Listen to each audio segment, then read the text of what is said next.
नमस्कार। प्राइम समाचारमा स्वागत छ। म संगीता कटुवाल। म दृष्टिवाणी थिताल। सुरु गरौं अहिलेसम्मका प्रमुख समाचारबाट। भारतबाट 10 लाख डोज खोप ल्याएपछि नेपालमा कोरोना नियन्त्रण सहज हुने विश्वास। एक हप्ताभित्र खोप अभियान सुरु गर्ने सरकारको तयारी। नेकपाको दुई समूह बीचको आरोप प्रत्यारोप उत्कर्षमा। प्रचण्ड माधव समूहले मती ठिक ठाउँमा नराखेको ओलीको टिप्पणी। ओलीलाई साधारण सदस्यबाट पनि हटाउने नेपालको घोषणा। संसद विघटन गर्ने निर्णय राजपत्रमा प्रकाशित भए नभएको बारे सर्वोच्चले माग्यो सरकारसँग विवरण। संविधानको कुन धारा अन्तर्गत सरकार गठन भएको हो भन्नेमा बहस केन्द्रित। प्रतिनिधि सभा विघटन विरुद्ध आन्दोलनमा उत्रिएको कांग्रेसले गर्यो देशभरका ओडाहरूमा प्रदर्शन। नेकपा प्रचण्ड नेपाल पक्षको भोलि हुने शक्ति प्रदर्शनको तयारी पूरा। कोरोना महामारीपछि खुलेका शैक्षिक संस्थाले शुल्क उठाउने लक्ष्य मात्रै लिएको भन्दै अभिभावकको आपत्ति। खस्केको शैक्षिक क्षेत्रलाई माथि उकास्न खोजेको सञ्चालकहरूको दावी। अमेरिकाका नवनिर्वाचित राष्ट्रपति बाइडेनद्वारा कार्यकाल सम्हाल्न साथ निवर्तमान राष्ट्रपति ट्रम्पका दर्जनौ फैसला उल्ट्याए। 15वटा कार्यकारी आदेशमा हस्ताक्षर। र नेपाली टिमको वरियता सुधार गर्नमै आफू केन्द्रित हुने नेपाली राष्ट्रिय क्रिकेट टिमका मुख्य प्रशिक्षक वाटमोरको प्रतिबद्धता। 1 वर्षमा जित्नका लागि मैदान उत्रने दावी।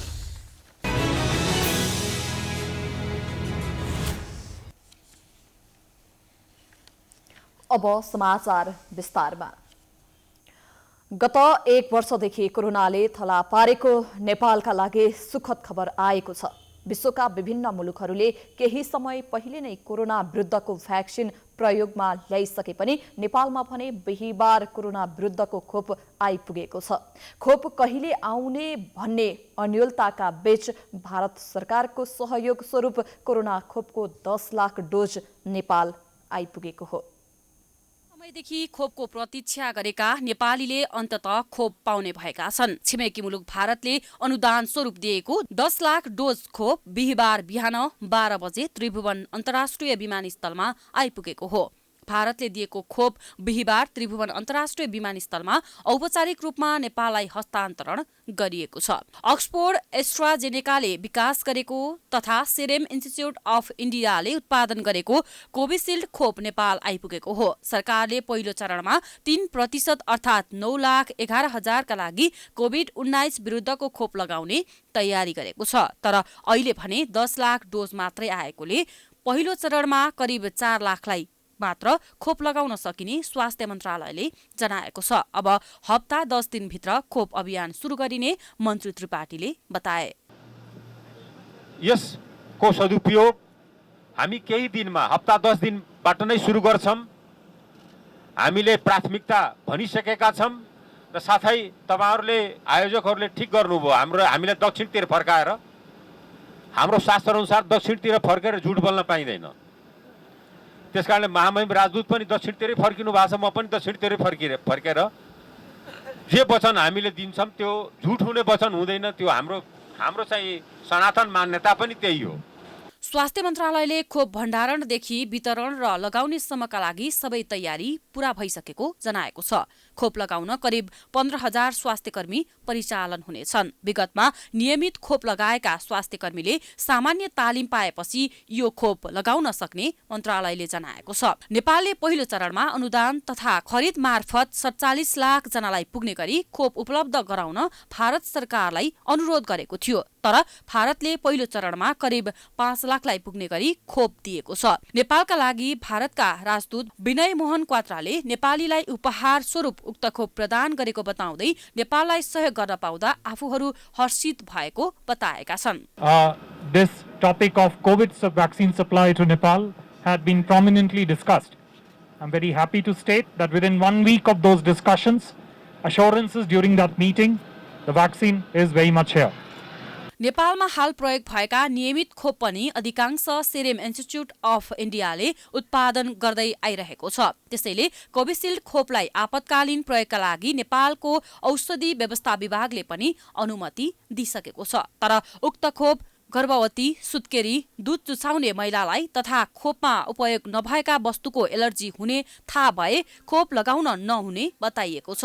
स्वास्थ्य मन्त्रालयको व्यवस्थापन महाशाखाका अनुसार खोप भण्डारण गर्न देशभर 28 कोल्ड रुम रहेकामा 11वटालाई खाली गरेर कोभिड खोप मात्रै भण्डारण गर्ने गरी तयारी पारिएको छ। उपत्यकाका लागि 2 कोल्ड रुममा कोभिड खोप भण्डारण गर्ने तयारी गरेको छ। प्राइम टाइम्स टेलिभिजनका लागि क्यामेरामा मिलन मगरका साथमा सृजना कार्की, काठमाडौँ। भारत सरकारले नेपाललाई उपलब्ध गराएको कोरोना खोप प्रधानमन्त्री केपी शर्मा ओलीलाई हस्तान्तरण गरिएको छ। बिहिबार प्रधानमन्त्री निवास बालुवाटारमा नेपालका लागि भारतीय राजदूत विनय मोहन क्वात्राले प्रधानमन्त्री ओलीलाई खोप हस्तान्तरण गर्नुभएको हो। खोप हस्तान्तरण कार्यक्रममा प्रधानमन्त्री ओलीले नेपाललाई 10 लाख डोज कोरोना खोप उपलब्ध गराएकोमा भारतीय प्रधानमन्त्री नरेन्द्र मोदी र भारतीय जनतालाई धन्यवाद दिनुभएको छ। कोरोना संकटको अवस्थामा भारतले गरेको सहयोग सराहनीय रहेको ओलीको भनाइ छ। We worked together when the coronavirus appeared, and it appeared in the South Asia as well. Since then, the time was very hard. It was an unknown disease. It was already new. Nobody was experienced. Nobody had any knowledge and know how to fight against it. We had to invent the methods and methodology of the fighting style, fighting method against this pandemic. त्यस्तै नेपालका लागि भारतीय राजदूत Vinay Mohan क्वात्राले Nepal Bharat corona सहकार्य जारी रहने बताएका छन्। उनले आगामी दिनमा नेपाल भारत सम्बन्ध थप प्रगाढ बन्दै जाने प्रतिबद्धता पनि व्यक्त गरेका छन्।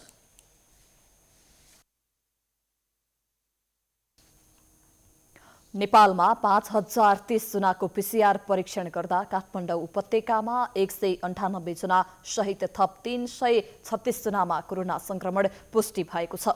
कोरोना संक्रमित मध्ये 97.9% निको भएका छन् भने संक्रमितको 0.44% कोरोना संक्रमितको मृत्यु भएको छ। सक्रिय संक्रमितको संख्या 3779 रहेको छ।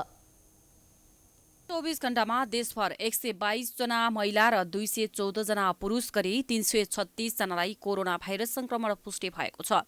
5030 जनाको पीसीआर परीक्षण गरिएकोमा काठमाडौँ उपत्यकामा 73 जना महिला र 125 जना पुरुष सहित देशभर 336 जनालाई कोरोना पोजिटिभ देखिएको हो। हालसम्म 93,931 जना अर्थात् कुल संक्रमितको 34.96% महिला र 1,74,715 जना अर्थात् 65.04% पुरुषमा कोरोना संक्रमण देखिएको छ। यो सहित नेपालमा कोरोना संक्रमितको संख्या 2,68,646 पुगेको छ। संक्रमण पुष्टि भएका मध्ये 2,62,868 जना निको भएका छन्। पछिल्लो 24 घण्टामा 226 जनाले कोरोना जितेका छन्। कुल संक्रमितको 97.9% निको भएका छन्। त्यसैगरी पछिल्लो 24 घण्टामा 4 जना कोरोना संक्रमितको मृत्यु भएको छ। हालसम्म कोरोना संक्रमित मृतकको संख्या 1979 पुगेको छ। यो कुल संक्रमितको 0.74% को मृत्यु भएको हो। आज सक्रिय संक्रमितको संख्या 3779 रहेको छ। उनीहरूमध्ये 812 जना संस्थागत आइसोलेसनमा उपचाररत रहेका छन्। उपचारमा रहेका मध्ये 150 जना आइसियु र 34 जना भेन्टिलेटरमा उपचाररत रहेका छन्। प्रदेश 1 मा 2 जना र कर्णाली प्रदेशमा 1 जना आइसियुमा रहेका छन्। प्रदेश 1 र कर्णाली प्रदेशमा कोही पनि कोरोना संक्रमित भेन्टिलेटरमा छैनन्। प्रदेश 2 मा कुनै पनि संक्रमित आइसियु र भेन्टिलेटरमा छैनन्। बागमती प्रदेशमा 50 आइसियु र 22 भेन्टिलेटरमा, गण्डकी प्रदेशमा 69 जना आइसियु र 7 जना भेन्टिलेटरमा, लुम्बिनी प्रदेशमा 27 जना आइसियु र 5 जना भेन्टिलेटरमा रहेका छन्। सुदूरपश्चिम प्रदेशमा 1 जना संक्रमित आइसियुमा मात्र रहेको मन्त्रालयले जनाएको छ। हाल 172 जना क्वारेन्टिनमा रहेका छन्। अहिले भोजपुर, कालीकोट, रुकुम पश्चिम र मुगुमा कोरोना संक्रमित छैनन्। विभाजनको कानूनी पर्खाइमा रहेका नेकपाका दुई समूह बीच वैचारिक लडाईँ भन्ने शून्य, तर आरोप प्रत्यारोपको श्रृङ्खला जारी छ। एउटा समूहले आज के भन्यो, भोलिपल्ट अर्को समूहले त्यसको जवाफ दिइहाल्छ अनि त्यही सही र गलत छुट्याउन नसक्ने कार्यकर्ता ताली बजाइहाल्छन्। यस्तै चलिरहेको छ नेकपाको दुई समूहमा। टेलिभिजनको कार्यक्रम जनता जान्न चाहन्छन्मा ऋषि धमलासँग कुरा गर्दै पुष्पकमल दाहालले प्रधानमन्त्री केपी शर्मा ओलीप्रति व्यङ्ग्य गर्दै निसन्तान हुनु दोष नभएको बताएका थिए। ओलीले दाहाललाई लक्षित गर्दै परिवारका मान्छेलाई मात्र अवसर दिएको आरोप लगाएको प्रसङ्गमा दाहालले आफू निसन्तान नहुनु पनि दोष नभएको बताएका थिए। प्रचण्डले आफ्नो परिवारका सदस्यहरूको राजनीतिमा ठूलो योगदान भएको स्मरण गराएका थिए। अब म निसन्तान भइन त मेरो दोष हो र? केपीजी निसन्तान हुनुभयो, उहाँले अब छोराछोरी भन्न परेन। म निसन्तान भइन, मेरो छोराछोरी भए, नाति नातिना छन्, ज्वाइँ छन्, त्यो मेरो दोष हो र? त्यो बिहिबार आफू निकट प्रेस संगठनको दोस्रो राष्ट्रिय भेलालाई सम्बोधन गर्दै दाहालको उक्त भनाइको जवाफ बिहिबार ओलीले दिएका छन्। लड्ने बेलामा, ज्यान दिने बेलामा योद्धा चाहियो, अरूका छोराछोरी चाहियो। आफ्ना छोराछोरी विदेश राखेर पढाउने अनि तर मार्ने बेलामा मेरा त छोराछोरी छन्, के गर्ने? अरूका पनि त छोराछोरी हुन्, अरूका छोराछोरीको पनि ज्यान हो, अरूका छोराछोरीका पनि हात खुट्टा हुन्, अरूका छोराछोरीका पनि टाउका हुन्, अरूका छोराछोरीका पनि ज्यान हुन्। त्यो चाहिँ काठको बनाएको हो, भाँचे पनि हुन्छ, फुटाए पनि हुन्छ, जे गरे पनि हुन्छ। अरूका छोराछोरी के खेलाउने पुतली हुन्? त्यो पसलमा बेच्न राखेका पुतली। त्यति पनि भाउ छैन जनताका छोराछोरीको। तिनको हालत के छ? मैले त छोराछोरी छन्, हेर्नुपर्छ अरे, अरू हेर्नुपर्छ कि पर्दैन? ओलीले नेपालीहरूमा कुनै पनि हालतमा देशभक्तिको भावना हट्न नहुने बताएका छन्। उनले देशभक्ति मन र भावनाको हिसाबले नभए त्यो नेपाली नै हुन नसक्ने बताए। नागरिकता वा प्रमाणपत्रमा त होला, तर मन र भावनामा देशभक्ति छैन भने त्यो के नेपाली भन्दै प्रधानमन्त्री ओलीले प्रश्न गरेका छन्। आफूले भारतीय टिभीलाई दिएको अन्तर्वार्तालाई दाहालले नौटङ्की भएको भनेर अभिव्यक्ति दिएको भन्दै आक्रोश पोखे।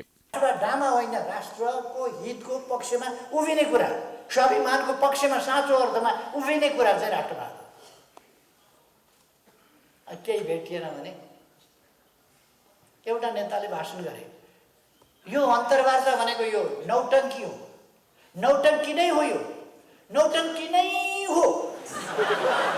ओलीले आफू रातो झण्डा फहराउने भएको बताएका छन्। पेरिस टाडामा जस्तो कालो झण्डा फहराउने नभई रातो झण्डा फहराउने भएको बताएका हुन्। उनले समाजमा विभिन्न प्रकारका तत्त्व हुने भन्दै उनीहरूले जनतालाई सिनेमा देखाइरहेको बताए। मानिसमा तीनवटा पक्ष विद्युता, बुद्धि र मति हुने भन्दै उनले देश बनाउने हो भने मति ठिक ठाउँमा राख्नुपर्ने पनि बताएका छन्। रातो झण्डा फहराउनेहरू हौँ, पेरिस डाँडामा जस्तो कालो झण्डा फहराउने होला होइन। हामी रातो बेलुन उडाउनेवालाहरू हौँ, कालो बेलुन उडाउनेवालाहरू होइन। हामी सडकमा हिँड्दा रातो झण्डा बोकेर हिँड्नेहरू हौँ, काला झण्डा बोकेर हिँड्नेवाला। हामी रातो, उज्यालो, चम्किलो भविष्यतर्फको गन्तव्य हाम्रो हो। अन्धकारतर्फ, अँध्यारोतर्फको गन्तव्य हाम्रो होइन। नाटक देखाउन आउँछन्, रुन्छन्, तमासा गर्छन्, झुक्क्याउँछन् जनतालाई। हामीले जनतालाई त्यस्ता तत्त्वहरूबाट सचेत गराउनु पर्दछ, सजग गराउनु पर्दछ। प्रधानमन्त्री ओलीले पित पत्रकारिता देशको ठूलो समस्या भएको बताएका छन्। अहिले केही सञ्चार माध्यम राम्रो कुरा देख्नुपर्छ भने आँखा छोप्छु, राम्रो कुरा सुन्नुपर्छ भने कान थुन्छु, तर सुन्दिन, हेर्दिन, बोल्दिन भने जसरी प्रस्तुत भएको उनले बताए। उपस्थित पत्रकारहरूलाई सम्बोधन गर्दै उनले स्वार्थका लागि समाचार नलेख्न आग्रह गरे। त्यति मात्रै होइन, ओलीले समाचार लेख्दा उल्लेख हुने तिमी सम्बोधनप्रति आक्रोश व्यक्त गरे। राजतन्त्रका बेला राजालाई गरिने सम्बोधन अहिले आफूलाई नगरिएकोमा पनि ओलीले असन्तुष्टि व्यक्त गरे। लेख्न पर्यो भने तपाईँहरूलाई पनि बाआमा, हजुरबा, हजुरआमाहरूलाई तपाईँ भन्नुहुन्छ जस्तो लाग्दैन, तिमी भन्नुहुन्छ सबैलाई। किनभने अङ्ग्रेजले यु भन्ने मात्रै हुन्छ, नातिलाई पनि यु, हजुरबालाई पनि यु। त्यसकारण त्यही सिकेर तपाईँ कसैलाई पनि भन्नुहुन्न। ए बाबु तिम्रो हालखबर के छ? किन त्यो हामी पछौटे यो तपाईँ तिमीवाला होइन, हामी चाहिँ एडभान्स तत्त्व, हामी चाहिँ युवाला हो। यु तपाईँवाला होइन, यु भने तिमी। गजब छ हाम्रो नक्कलबाजी। संसद विघटनपछि चौतर्फी आलोचना खेपेका ओलीले पछिल्ला दिनमा सार्वजनिक कार्यक्रममा विरोधीलाई भ्याएर जानेसम्मका जवाफ दिने गरेका छन्। तर संविधान विपरीत संसद विघटन गरेको आरोपले उनलाई थप आक्रोशित बनाएको उनको भाषणबाट स्पष्ट हुने गरेको छ। नेकपा प्रचण्ड माधव समूहका अध्यक्ष माधव कुमार नेपालले केपी शर्मा ओलीलाई साधारण सदस्य समेत नरहने गरी हटाउने घोषणा गरेका छन्। बिहिबार कर्णाली प्रदेशको राजधानी वीरेन्द्रनगरमा आयोजित बृहत विरोध सभालाई सम्बोधन गर्दै अध्यक्ष नेपालले ओलीलाई साधारण सदस्य समेत नरहने गरी निकाल्ने घोषणा गरेका छन्। केपी ओली 2071 देखि पूर्व एमालेमा पनि घाँडो हुँदै आएको र पार्टी एकीकरण पछि पनि घाँडै भएको आरोप लगाए। अध्यक्ष नेपालले प्रधानमन्त्री ओलीलाई आजदेखि पार्टीको साधारण सदस्य समेत नरहने गरी निष्कासन गरेको घोषणा गरेका थिए। ओली गुट लेखिने हो पनि हुन्छ, गोली गुट लेखे पनि हुन्छ, हामीलाई भन्नुपर्ने केही पनि छैन। जे मन लाग्छ त्यही लेखे हुन्छ, ओली गुट लेख्नुहोस् कि गोली गुट लेख्नुहोस्। अध्यक्ष नेपालले 3 दिन अगाडि बालुवाटारमा चिठी पठाएर स्पष्टीकरण मागेको समेत बताए। ओलीले जवाफ दिने आँट नगरेकोले आजै चिठी लेखेर नेपाल कम्युनिस्ट पार्टी नेकपाको साधारण सदस्य समेत नरहने गरी निष्कासन गरेको जानकारी दिए। बालुवाटारमा लगेर सुरेन्द्र पाण्डे र श्रीराम ढकालले स्पष्टीकरणको पत्र बुझाएको तर ओलीले जवाफ दिने आँट नभएको नेपालले दाबी गरे।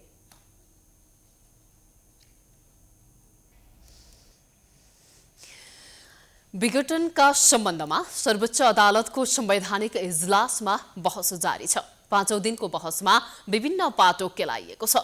ओली नेतृत्वको सरकार संविधानको कुन धारा अन्तर्गत भन्ने बहस आज भयो। त्यसैगरी प्रतिनिधि सभा विघटन सम्बन्धी सूचना राजपत्रमा छापिएको छ कि छैन भन्ने प्रश्न पनि उब्जिएको छ। 5औं दिन सर्वोच्च अदालतको संवैधानिक इजलासमा बहस जारी रह्यो। बहसका क्रममा केही महत्त्वपूर्ण विषय र प्रश्न उठाइएको छ।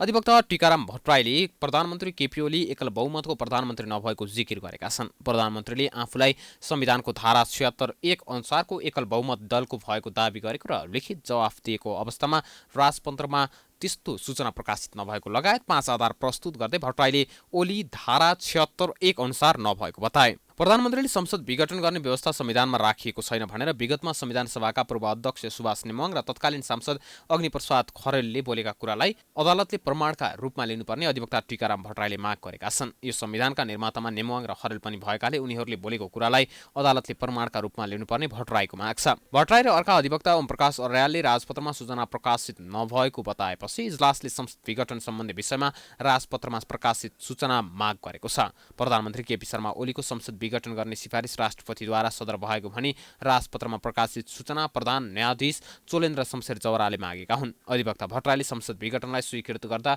राष्ट्रपति विद्यादेवी भण्डारीले न्यूनतम मर्यादा पनि नराखेको टिप्पणी गरेका छन्। विगतमा संसद विघटनलाई राजाले स्वीकृत गर्दा महान्यायाधिवक्ता र अन्य सरकारवालासँग छलफल गरेको भन्दै गणतन्त्रमा राष्ट्रपतिले संविधानको त्यति मर्यादा पनि नराखेको भट्टराईको भनाइ छ। प्रतिनिधि सभा विघटनको मुद्दाको सुनवाईमा प्रधान न्यायाधीश चोलेन्द्र शमशेर जवराले निरन्तर उठाइरहेको प्रश्न हो बहुमत प्राप्त दलले सरकार चलाउँदिन भन्यो भने के गर्ने। उनले बहसमा सहभागी अधिकांश वकिलहरूलाई यो प्रश्न गरेका छन्। बहुमत प्राप्त दलले सरकार चलाउँदिन भनेर जनतामा जान पाउने कि नपाउने जवाफमा संवैधानिक कानूनका जानकार समेत रहेका भट्टराईले इजलासले संसदमा के हुन्छ, केपी ओली पदमा कायम हुने कि नहुने जस्ता विषयमा चासो राख्न नहुने पनि बताए। उनले प्रतिनिधि सभा विघटनको कदमले संविधान मिचियो कि मिचिएन भन्ने मात्र अहिले इजलासको क्षेत्राधिकार भएको बताए। यसैबीच संसद विघटन मुद्दामा बहस गर्न नाम लेखाएका अधिवक्ता वसन्त रिमाल बहस गर्नबाट रोकिएका छन्। अधिवक्ता ज्ञानराज आरणको रिट निवेदनको पक्षमा बहस गर्न आएका रिमालले माघ 4 गतेपछि वकालतनामा बुझाएको भन्दै प्रधान न्यायाधीश चोलेन्द्र शमशेर जवराले बहस गर्न रोक लगाएका हुन्।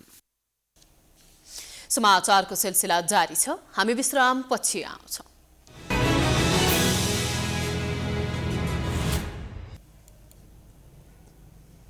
विश्रामपछि स्वागत छ। अब बाँकी समाचार। प्रधानमन्त्री केपी शर्मा ओलीले प्रतिनिधि सभा विघटन गरेपछि आन्दोलनमा उत्रिएको नेपाली कांग्रेसले बिहिबार देशभरका ओडाहरूमा विरोध प्रदर्शन गरेको छ। संसद विघटन विरुद्ध 6743 ओडामा एकसाथ प्रदर्शन गरेको कांग्रेसले अझ पनि पर्खर हेराको रणनीति सहित अघि बढेको देखिन्छ। प्रतिनिधि सभा विघटन विरुद्ध संयुक्त आन्दोलनको चर्चा चले पनि सत्तारूढ दल नेकपाको प्रचण्ड नेपाल घटक, प्रमुख प्रतिपक्षी दल नेपाली काङ्ग्रेस, जनता समाजवादी पार्टी, साझा विवेकशील पार्टी लगायतका सबै दल आफ्नै आन्दोलनमा व्यस्त छन्। तर पर्खर हेरको अवस्थामा रहेको प्रमुख प्रतिपक्षी दल नेपाली काङ्ग्रेस सहित सबै दल र तिनका नेताहरूले प्रतिनिधि सभा विघटन असंवैधानिक भएको दाबी नै गरे पनि एकीकृत रूपमा आन्दोलनको उठान नहुनुमा काङ्ग्रेसभित्रको अन्यलताले काम गरेको छ। बिहिबार देशभरका सबै वडामा भएको विरोध प्रदर्शनमा शीर्ष नेताहरूले सम्बोधन गरेका थिए। माइतीघरमा आयोजना गरेको विरोध प्रदर्शनमा काङ्ग्रेस नेता प्रकाशमान सिंहले संविधानलाई बेवास्ता गरेर प्रधानमन्त्रीले एकलौटी ढङ्गले संसद विघटन गरेकाले काङ्ग्रेस विरोध प्रदर्शनमा उत्रिएको बताए। उनले मुलुकलाई तानाशाही शासनतर्फ अघि बढाएको र एकलौटी रूपमा निर्वाचनको घोषणा गरेको तर्क गरेका छन्। यो चाहिँ जुन सरकार जुन कि यो केपी ओलीजीले चाहिँ नेतृत्व गरिरहेको सरकारले संविधानलाई चाहिँ मिचेर जुन प्रतिनिधि सभा यो हाउसलाई चाहिँ जुन विघटन गरेको छ, त्यो विघटन गरेको हामीहरूले नेपाली काङ्ग्रेस पार्टीले केन्द्र कार्य समितिले छलफल गरेर यो चाहिँ असंवैधानिक कदम हो। यो चाहिँ जुन हाउस विघटन गरेको यो चाहिँ अलोकतान्त्रिक कदम हो। नेता गगन थापाले संसद विघटनबारे सर्वोच्चमा जारी बहसमा कसैप्रति प्रभावित नहुनु न्यायाधीशहरूलाई आग्रह गरे। बुटोल उपमहानगर समितिले बिहिबार बुटोलमा आयोजना गरेको विरोध सभालाई सम्बोधन गर्दै नेता थापाले प्रधानमन्त्री ओलीले संसद विघटन नसामा लट्ठ भएर गरेको निर्णय नभई विगत 2-2.5 वर्षको योजना अनुसार गरेको आरोप लगाए। नेपालको संसद भङ्ग भएको कुरा सदर भयो भने अब भोलि कुनै प्रधानमन्त्रीले 2/3 बहुमत प्राप्त गर्यो भने पनि प्रधानमन्त्री सनक्क सन्केर उसले के भनिदिन सक्छ भने 2/3 मसँग छ, तर यो सदनमा 2-4 जना भए पनि म भन्दा फरक विचार राख्ने सांसद भएकोले मैले यसलाई भङ्ग गरिदिए। अब मलाई सम्पूर्ण 100% चाहिन्छ भनेर पनि ऊ चुनावमा जान पाउने भयो। यदि यसलाई हामीले संविधान सम्मत छ भनेर भनिदिनु। संसद विघटन विरुद्ध पूर्व निर्धारित आन्दोलनका कार्यक्रम अन्तर्गत काङ्ग्रेसले बिहिबार देशभरका वडाहरूमा विरोध प्रदर्शन गरेको हो। 6743 वडामा आयोजना गरिएको विरोध प्रदर्शनमा नेताहरूले सम्बोधन गरेका थिए। यसअघि काङ्ग्रेसले संसद विघटनको कदम विरुद्ध गत पुस 13 गते 165 निर्वाचन क्षेत्रमा, पुस 25 गते 330 प्रदेशसभा निर्वाचन क्षेत्रमा तथा माघ 3 गते 753 पालिकामा विरोध प्रदर्शन गरेको थियो। आन्दोलनको समीक्षा र नयाँ रणनीति तय गर्न काङ्ग्रेसले माघ 13 गते केन्द्रीय समितिको बैठक बोलाएको छ। दोस्रो चरणको विरोध कार्यक्रम सम्पन्न भएकाले अब आन्दोलनको नयाँ स्वरूप र कार्यक्रमबारे आन्तरिक गृह कार्य भइरहेको छ। नेकपा प्रचण्ड नेपाल पक्षले प्रतिनिधि सभा विघटनको कदम खारेज नभएसम्म संघर्षका कार्यक्रमलाई सशक्त बनाएर अघि बढ्ने जनाएको छ। नेकपा आन्दोलनको केन्द्रीय संघर्षले बिहिबार काठमाडौँमा पत्रकार सम्मेलन गर्दै असंवैधानिक कदम खारेज र प्रतिनिधि सभा सुचारू नभएसम्म सशक्त आन्दोलन जारी राख्ने जनाएको हो। पत्रकार सम्मेलनमा समितिका संयोजक नारायण काजी श्रेष्ठले संघर्षका कार्यक्रमहरूलाई निस्तेज नपार्दासम्म आन्दोलन जारी रहने बताएका छन्। संविधान कार्यान्वयनको बाटोमा अघि बढिरहेका बेला यसलाई खतरामा पार्ने काम भएकाले आन्दोलनको उपलब्धिलाई रक्षा गर्न पनि संघर्षको विकल्प नभएको उनले बताएका छन्। उनले शुक्रबार काठमाडौँका विभिन्न स्थानबाट र्याली सहितको प्रदर्शन हुने जानकारी दिए। पछिल्लो कार्यक्रमको रूपमा भोलि 9 गतेको विरोध प्रदर्शन र सभाको कार्यक्रम आयोजना गरेको कुरा हामीले प्रश्न पारि नै सकेका छौँ। हामी यो सङ्घर्षको कार्यक्रमलाई प्रतिनिधि सभा सुचारू नहुँदासम्म र यो घटनाको सेरोफेरोमा जो प्रतिगामी षड्यन्त्रलाई अगाडि बढाइएको छ, प्रतिगामी षड्यन्त्रलाई निस्तेज नपार्दासम्म हामी सङ्घर्ष अगाडि बढाउनेछौँ। पत्रकार सम्मेलनमा संघर्ष समितिका सहसंयोजक योगेश भट्टराईले शुक्रबारको कार्यक्रमबारे जानकारी गराएका थिए, जसअनुसार काठमाडौँ उपत्यकामा 9 स्थानबाट र्याली निस्कँदैछ। जुलुसको नेतृत्व स्थायी कमिटी नेतृत्वले गर्नेछन् भने जुलुस रत्न पार्कमा आएर जम्मा हुनेछ।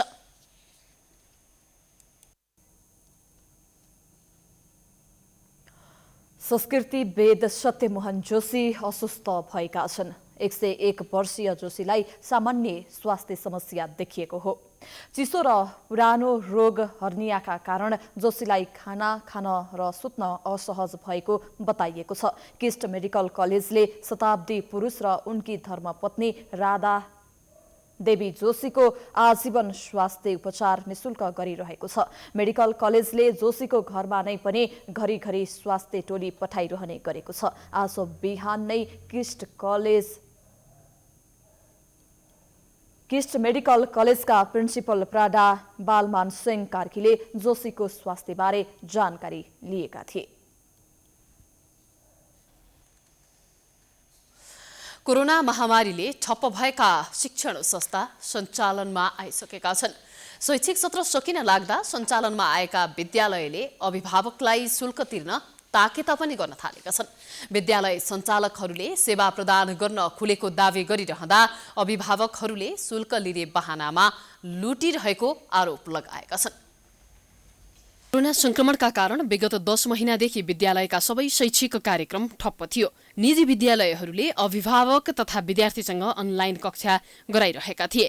काठमाडौँ उपत्यकामा मात्र नभई लगभग देशभरि नै स्थानीय तहको निर्णय पश्चात माघदेखि सबै विद्यालय खुलेर पठन पाठन सञ्चालन भइसकेको अवस्था छ। शैक्षिक सत्र सकिन अब 3 महिना मात्र बाँकी छ। सरकारले पनि शुल्कको मापदण्ड नतोकिदिँदा विद्यालयले अभिभावकलाई मनपरी शुल्क तिर्न ताकेता गर्न थालिसकेका छन्। निजी विद्यालयलाई नाफाका लागि जति रकम भए पनि अपुग्ने हुन्छ। नाफामुखी हुने उद्देश्यले शुल्कमा मनपरी गरिरहेकै छन्।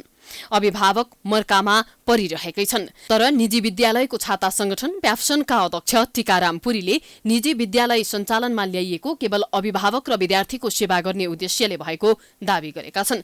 उनले खस्केको शैक्षिक क्षेत्रलाई माथि उकास्न विद्यालय सञ्चालन गर्नु आवश्यक रहेको बताएका छन्। नलुट्ने कुरै भएन। हामीले लुट्नका लागि हाम्रा विद्यालय सञ्चालन गरेकै होइन। लुट्ने भने अरू नै पेसा व्यवसाय होलान्, अरू नै कुराकानी होलान् यो। र सामान्यतया के भने विद्यालय सञ्चालन गरिसकेपछि विद्यालयमा पठन पाठन गरेपछि सेवाको मूल्य लिने भनेको त्यो स्वाभाविक हो। हामीले सेवा प्रवाह गर्छौँ, त्यो सेवा बाबत हामीले चाहिँ विद्यार्थीबाट शुल्क लिने कुरा हो अथवा अभिभावकबाट कुरा हो। त्यस कारणले गर्दाखेरि हामीले साँच्चै भन्नुहुन्छ भने यसरी नबुझेर हामीले त हिजो भौतिक रूपमा विद्यालय सञ्चालन नहुँदाखेरि पनि नेपाल सरकार खास गरेर चाहिँ सम्माननीय प्रधानमन्त्रीज्यूले आह्वान गर्नुभएको छ, मन्त्रालयले आह्वान गरेको छ। अब हामीले चाहिँ नि भर्चुअल माध्यमबाट चाहिँ कक्षाहरू सञ्चालन गरौँ, अगाडि बढौँ भनेपछि त हामीले त वास्तवमा इन्फर्मेसन टेक्नोलोजीलाई आइटीलाई चाहिँ नयाँ ढङ्गले एउटा नयाँ आयाम ल्याएर चाहिँ हामीले विद्यालय सञ्चालन गरेको परिस्थिति हो। त्यस कारणले सरकारले ध्यान दिन नसक्दा अभिभावक यस वर्षमा पनि ठगीमा परेका छन्। सरकारी व्यवस्थाका कारण निजी विद्यालयले अभिभावकलाई खुल्लमखुल्ला ठगी गर्नका लागि वातावरण पैदा गरेको छ। नेपाल राष्ट्रिय अभिभावक महासंघका अध्यक्ष सुप्रभात भण्डारीले विद्यालयले विभिन्न शीर्षकमा शुल्क उठाउँदै अभिभावकसँग पैसा असुल्ने उपाय गरेको आरोप लगाएका छन्। उनले अभिभावकलाई लुट्ने काम मात्र भएको बताएका हुन्। उनले निजी विद्यालयले अभिभावकमाथि शोषण गरिराखेको आरोप लगाएका छन्। कुरा फेरि यो त शिक्षा भनेको वस्तु भयो, वस्तु होइन। शिक्षा त सेवा हो। शिक्षा भनेको पहिला मौलिक अधिकार हो। निजी विद्यालयसँग जोड्ने हो भने म त सेवामूलक व्यवसाय हुनसक्छ। त्यो गर्दाखेरि मैले अघि भने नि निजी विद्यालय पढाउन जाएको अभिभावकले पनि बिन्ती गरेर निःशुल्क पढाउँछु भने होइन, अन्याय मात्र गरिदिनु भएन भने आओस्, शोषण मात्र गरिदिनु भएन भने हो। शुल्कको मापदण्ड आओस्, आधार आओस्, तिर्नु पर्ने उचित शुल्क मात्र तिर्ने हो, मनोमानी तिर्ने हो। अहिले पनि वार्षिक शुल्क तिर्ने हो, गत वर्षभन्दा शुल्क बढाएर लिने हो। अहिले मान्छे महामारीमा अभिभावकको काम काज रोजीरोटी खोसिएको छ। गरिब मजदुर किसानका छोरछोरी पढ्नुहुन्छ, आधा पेट खाएर पढाउनुहुन्छ, सरकारी स्कुलको हालत ठिक छैन भनेर त्यहाँ पठाएको हो। त्यो मनोविज्ञान बोकेको अभिभावकलाई त राज्यले स्कुलहरूले संरक्षण गर्ने कि मौकाको फाइदा उठाएर तपाईँको शोषण गर्ने हो? त्यो त गर्न पाइएन नि। निजी विद्यालयहरूले बन्दाबन्दीमा सञ्चालनमै नभएका शीर्षकमा समेत शुल्क असुली गर्दा पनि सरकार मूकदर्शक बनिरहेको छ।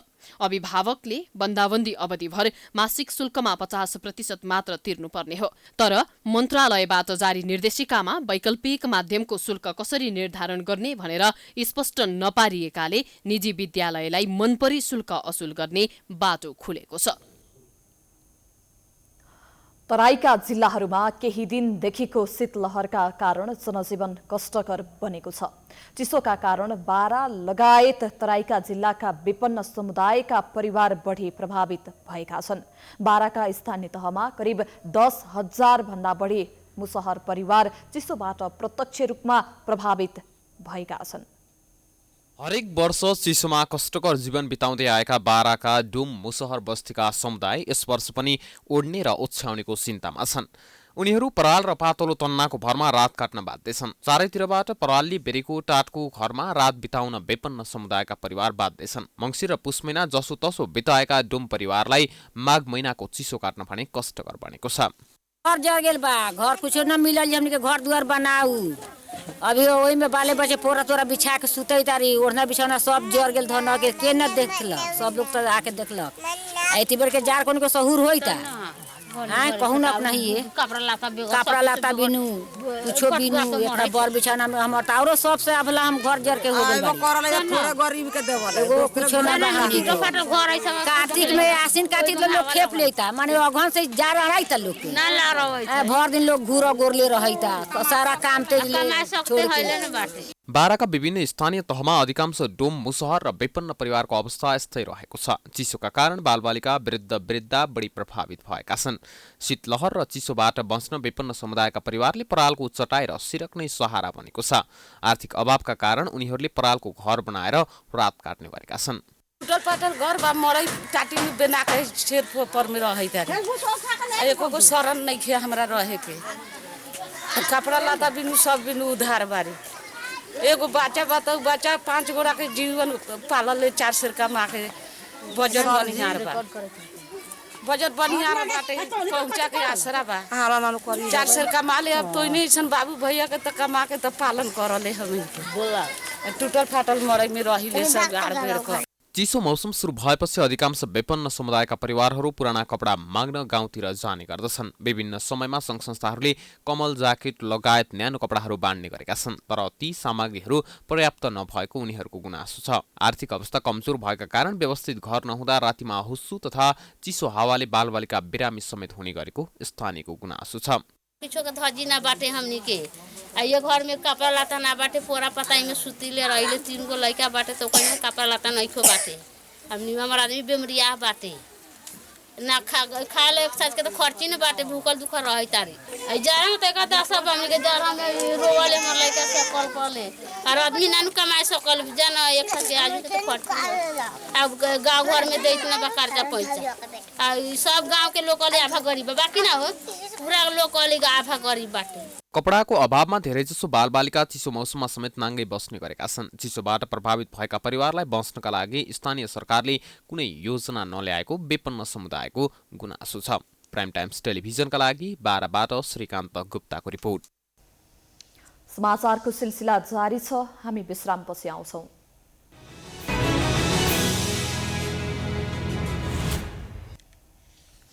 विश्रामपछि स्वागत छ। अब आर्थिक समाचार।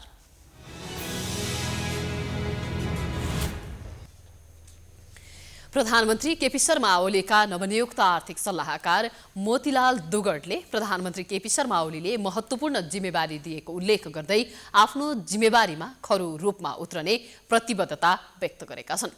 आज रिपोर्टर्स क्लब नेपालले आयोजना गरेको साक्षात्कार कार्यक्रममा दुगडले 13 महिना उद्योग वाणिज्य तथा आपूर्ति राज्यमन्त्रीको रूपमा काम गरेको स्मरण गराउँदै अब प्रधानमन्त्रीको सल्लाहकारका रूपमा योगदान दिने बताएका हुन्।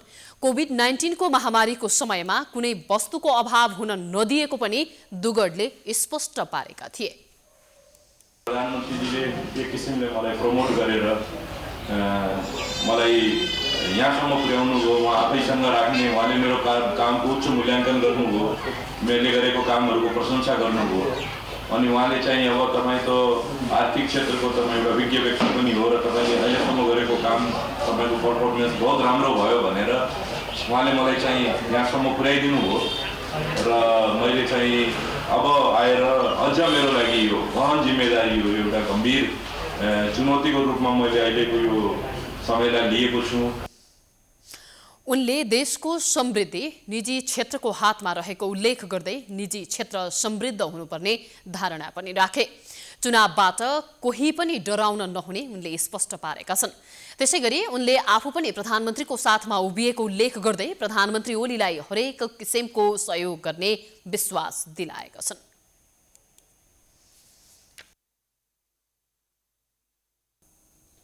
देशभरका भन्सारलाई अत्याधुनिक, छिटो, छरितो र सहज तरिकाले सञ्चालन गर्नको लागि भन्सार विभागले नयाँ प्रणाली मार्फत काम गर्दै कागज रहित बनाउने भएको छ। भन्सार नाकाबाट ठूलो परिणाममा चोरी पैठारी हुने र सो नियन्त्रणमा ल्याउन नसकेपछि विभागले सबै भन्सार कार्यालयलाई कागज रहित पेपरलेस बनाउने भएको हो।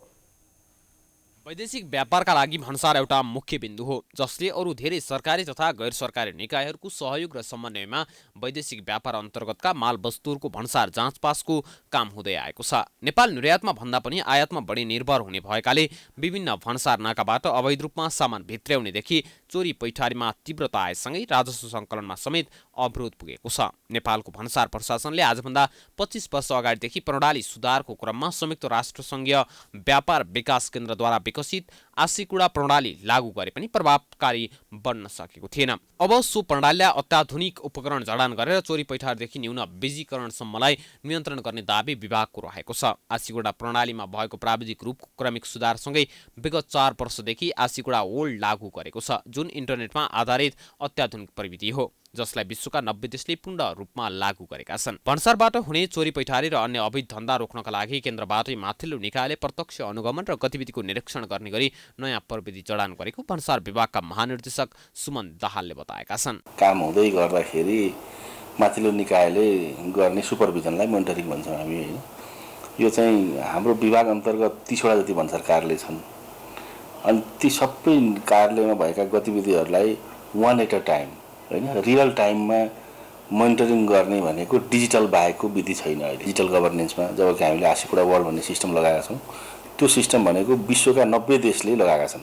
सो प्रविधिबाट रियल टाइम इन्टरनेटको प्रयोग गरी आफ्नो घर वा अफिसमा बसेर निकासी पैठारीकर्ताहरूले भन्सारमा आइसकेको सामानहरूको भन्सारमा घोषणा गर्न र जाँचपास गराउन सक्ने गरीको अत्याधुनिक प्रणाली कार्यान्वयनमा ल्याएको विभागले जनाएको छ। नेपाल राष्ट्रिय एकद्वार प्रणाली भन्सार जाँचपासमा सम्बन्ध सरकारवाला सबैले प्रयोग गर्न सकिने गरी तयार गरिने स्वचालित विद्युतीय प्लेटफर्मका रूपमा विकसित गरिएको छ। परम्परागत ढर्राबाट चल्दै आएको भन्सार कार्यालयलाई पूर्ण रूपमा नयाँ प्रविधि मार्फत काम गर्दै आएको र चुहावटमा समेत गिरावट आएको समेत विभागले जनाएको छ।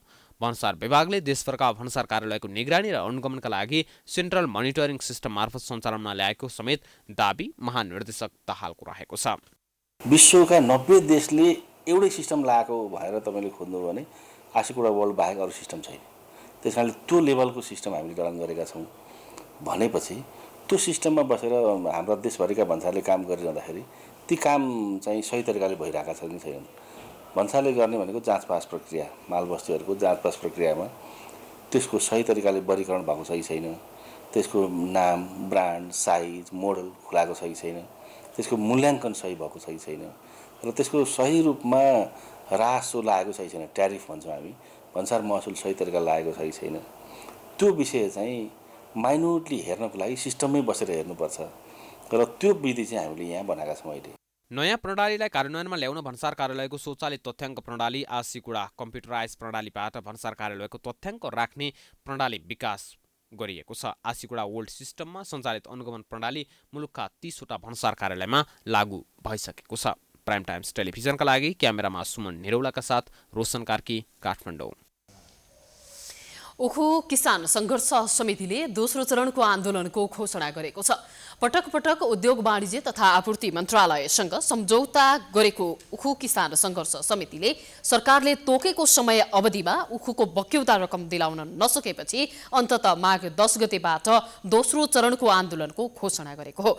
सरकार र उखु किसानका प्रतिनिधि बीच गत 2077 पुस 13 गते 4 बुँदे सम्झौता भएको थियो। उक्त सम्झौता अनुसार 21 दिने अल्टिमेटमको समय उपलब्ध गराइएको थियो। 2077 माघ 5 गते सरकारले लिएको समय समेत पूरा भइसकेको छ।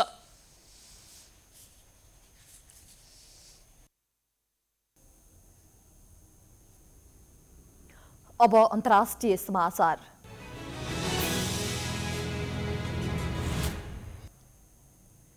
छयालिसौं राष्ट्रपतिको कार्यकाल सम्हाले लगत्तै अमेरिकी राष्ट्रपति जो बाइडेनले ट्रम्प प्रशासनका कयौं नीतिहरू उल्ट्याएका छन्।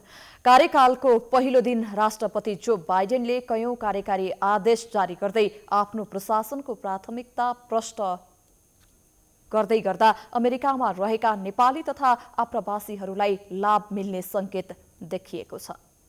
अमेरिकी राष्ट्रपतिका रूपमा कार्यभार सम्हालेसँगै राष्ट्रपति बाइडेनले केही महत्त्वपूर्ण कार्यकारी आदेश जारी गरे। ती आदेशमा डब्ल्युएचओमा फेरि फर्किनेदेखि जलवायु सम्बन्धीको पेरिस सम्झौता कायमै राख्ने र आप्रवासी नीतिमा नरम रहनेसम्म छन्।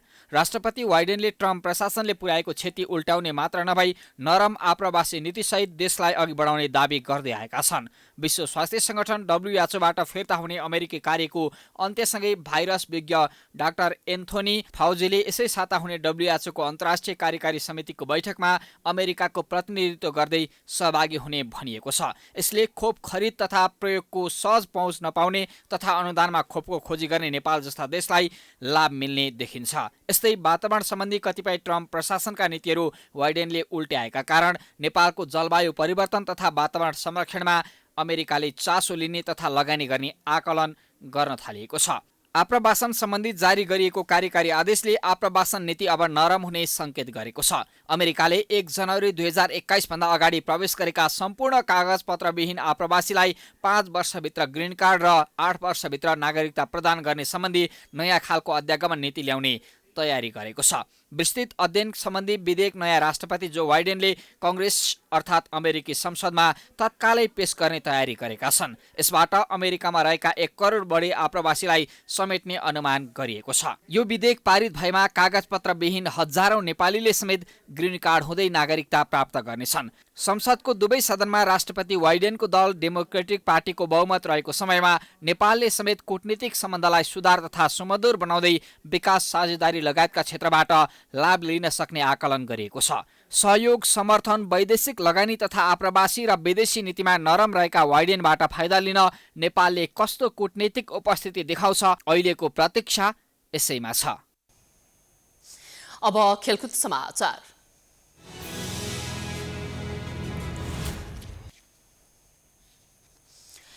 नेपाली राष्ट्रिय क्रिकेट टिमका मुख्य प्रशिक्षक डेभ वाटमोरले नेपाली टिमको वरीयता सुधार गर्नु नै आफ्नो ध्यान केन्द्रित रहने बताएका छन्।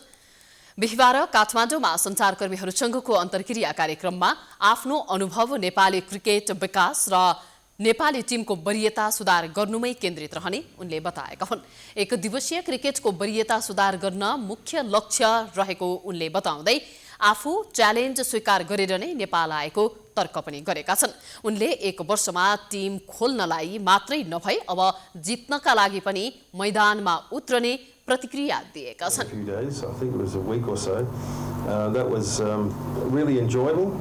And now I have a chance, on a full-time basis to work with the boys and to get that enjoyment and to see some results at the end of it. Nepal cricket संघ क्यानले गत पुस 2 गते वाटमोरलाई 1 वर्षका लागि मुख्य प्रशिक्षक नियुक्त गरेको थियो। क्यानले खुल्ला प्रतिस्पर्धाबाट वाटमोरलाई मुख्य प्रशिक्षकमा नियुक्त गरेको हो। श्रीलङ्काली मुलुकका अस्ट्रेलियन प्रशिक्षक वाटमोरले सन् 1996 मा श्रीलङ्कालाई विश्वकप जिताएका थिए।